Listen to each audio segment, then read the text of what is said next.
Hello everybody, and I welcome you back to another awesome episode out here in the shop. Today I am going to be taking some pieces of 5160 and forging these out into some spearheads. This is another episode of Let's Warm Up the Shop with the Forge, and because I'll be running the forge, I might as well throw some steel in there, get it heated up, and start hitting some stuff. And this is going to be a fairly traditional spearhead, kind of looking for a leaf blade design. And so I have here 11 inches of 5160. I'm going to draw that out into 7 inches of blade and 7 inches of socket. I did a couple of calculations, and in order to fit the socket on a 1¼ inch shaft to a 1½ inch shaft, I'm going to need to pull this socket out about 4½ inches. I'm going to focus with getting the tip in so I have the necessary blade length, and then I can draw down the transition between where the blade will be and where the socket will be, and then I can fan the socket out, wrap it around, form a cone, and that will be our spear. So I'm going to light the forge here. It is only about 36 degrees here in the shop, and I've been running the heater for about an hour and a half before I came in here today. So I'm going to light the forge. We're going to get warming up in here and make it not quite so cold.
So now that the forging is completed, I am going to rough grind the bevels on this piece, and then it'll be time to heat treat.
There we go. The grinding here is done.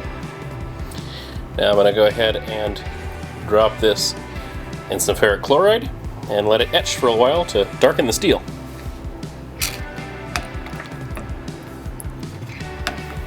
So I just pulled it out of the ferric chloride and neutralized it. Now I'm going to go ahead, I'm going to dry this off.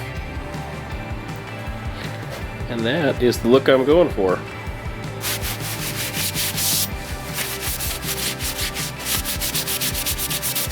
That was one fun spearhead to make. I'm quite pleased with this forged spearhead. It's 5160, so it'll be super tough, and it turned out just beautiful. I want to thank you for watching another episode of me making some dusty, dirty things out here in the shop. This spearhead has been such amazing fun.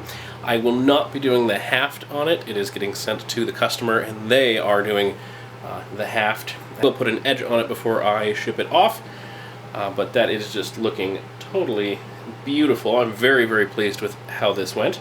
Such a fun little warm up the shop project. And I want to thank you for continuing to watch my videos. If you like this one, if you're new to the channel, please like and subscribe. It really helps me to grow the channel and continue building all of the crazy, awesome blade projects for you guys. So thank you very much. I will catch you next time on the next episode of Let's Make a Knife. You guys have a wonderful rest of your day, and take it easy.